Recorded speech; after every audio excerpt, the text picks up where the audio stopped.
Christophe Bonnet. Bonjour. Christophe Bonnet, vous êtes professeur de finance à Grenoble École de Management.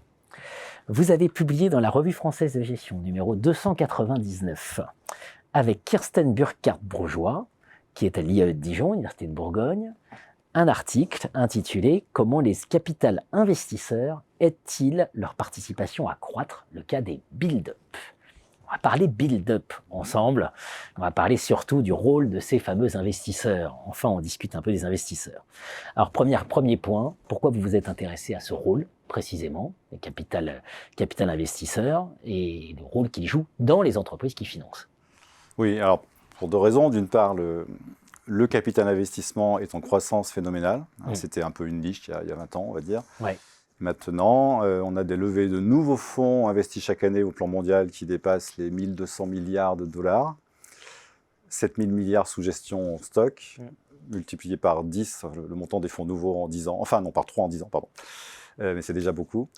Donc, ça concerne l'économie, ça concerne beaucoup d'entreprises. Alors, le métier, juste en 3 mots, ça veut dire qu'on lève des fonds auprès d'investisseurs institutionnels ou de grandes fortunes. On les investit dans des sociétés non cotées en bourse, petites, moyennes, grandes. On prend au passage des frais de gestion assez significatifs. Voilà. Et donc, ça concerne beaucoup d'entreprises par le monde. Pour donner quelques exemples, les grandes licornes françaises, genre Doctolib ou Alan, qui lèvent des centaines de millions d'euros, elles sont financées par des fonds de capital risque, notamment beaucoup d'étrangers, d'anglo-saxons. Et puis des entreprises plus classiques, comme Picard Surgelé, qui a longtemps été sous LBO. LBO, c'est Leverage Buyout, l'acquisition avec effet de levier. Ou dans tous les ascenseurs de France, quasiment, il y a ThyssenKrupp, qui fait la maintenance. Là, c'est cette division d'un groupe allemand. Elle a été rachetée par LBO il y a 2 ans. C'est le plus gros LBO en Europe à ce jour. Donc, une importance économique grande. Et par ailleurs, la question de leur valeur ajoutée, qui est pas mal discutée par les économistes et les académiques.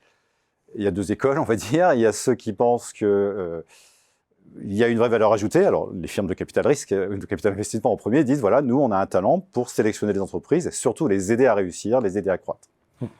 Et puis, certains disent, finalement, tout ça, n'est pas évident. Il n'y a que le LBO, en fait. Et voilà, et ça repose beaucoup sur l'effet de levier, donc avec un risque financier important. Voilà, donc c'est vrai qu'il y a un débat intéressant. Donc voilà, on voulait un peu, pas le trancher, mais en tout cas apporter notre pierre en regardant le cas des build-up. Oui, alors c'est ça qui est très intéressant. Vous avez choisi les build-up. Voilà, donc quel secteur particulier, quel segment spécifique là? Qu'est-ce qui se joue derrière les build-up et comment vous avez fait?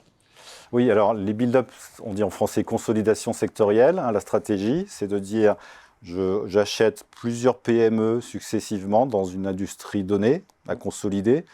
Et à partir de là, je crée un groupe cohérent, intégré, et on revend, parce que les capital risqueurs et investisseurs revendent toujours à la sortie. On revend ou on introduit en bourse ce groupe qui est devenu un leader peut-être régional, national ou autre. Donc c'est une stratégie qui est complexe parce qu'on a le risque financier lié à la dette, mais on a aussi un risque d'exécution parce qu'il faut acheter plusieurs entreprises et arriver à les faire fonctionner ensemble, à les intégrer. Et qui est assez peu étudié. Et donc voilà pourquoi on s'est intéressé à ça. Et donc on a pris le cas d'une SCI française, dont je ne peux pas dire le nom, mais qui est spécialisée dans ce domaine-là, qui en a fait plusieurs, avec une de leurs entreprises emblématiques, qui est du domaine de la restauration collective. Donc ils ont construit un groupe qui était un des grands groupes français dans le domaine, qui a été ensuite revendu à un autre groupe industriel. Alors, les résultats les contributions de votre travail, quelles sont-elles? Oui, alors classiquement, contribution académique. Nous, on a appliqué le terme, la perspective synthétique sur la gouvernance à ce cas des build-up qui sont assez peu étudiés finalement, bien que ce soit une niche quand même pas toute petite. Donc cette perspective synthétique, ça veut dire qu'on prend en compte les aspects disciplinaires de la gouvernance. Alors disciplinaire, c'est un bien grand mot, ça veut dire comment les actionnaires contrôlent les dirigeants, les incitent à aller dans le sens souhaité, mais aussi des aspects dits cognitifs, au sens de la connaissance, c'est-à-dire comment on peut animer des transferts de connaissances, des apports de compétences, d'expériences pour faire en sorte que l'entreprise réussisse mieux. Voilà. Et après les apports managériaux, oui, pour les professionnels. Voilà, ça a été d'identifier les principaux facteurs clés de gouvernance qui sont mis en œuvre dans ces opérations. Ouais. Et notamment, on a mis en évidence que les sociétés de capital investissement qui mettent en œuvre ces opérations ont un rôle très important, à la fois stratégique et en termes de gouvernance. Par exemple, c'est eux qui sélectionnent, qui choisissent l'industrie à consolider, un choix pas évident. Ce sont eux qui sélectionnent les firmes à racheter. Et puis ensuite, ils mettent en place un cadre de gouvernance qui vise justement à faire une fertilisation croisée entre les entités acquises, à faire que la connaissance s'échange entre les entités. Il y a des synergies. Voilà, qu'il y ait des synergies, voilà, sur un sens assez général.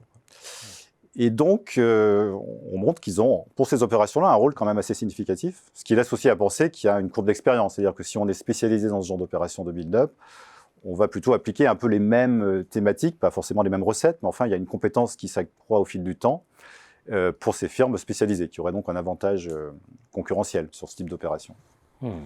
Si je résume, finalement, on n'a pas une réponse définitive à la valeur ajoutée du capital investissement ou des fonds de capital investissement, mais c'est trop divers de toute façon. Trop divers pour répondre. Oui, donc alors, dans le cas des consolidations sectorielles, de ce qu'on a regardé, il semble qu'il y ait vraiment une valeur ajoutée réelle des capitaux investisseurs. Hein. Après, d'une façon générale pour l'industrie, là, il y a de vastes débats.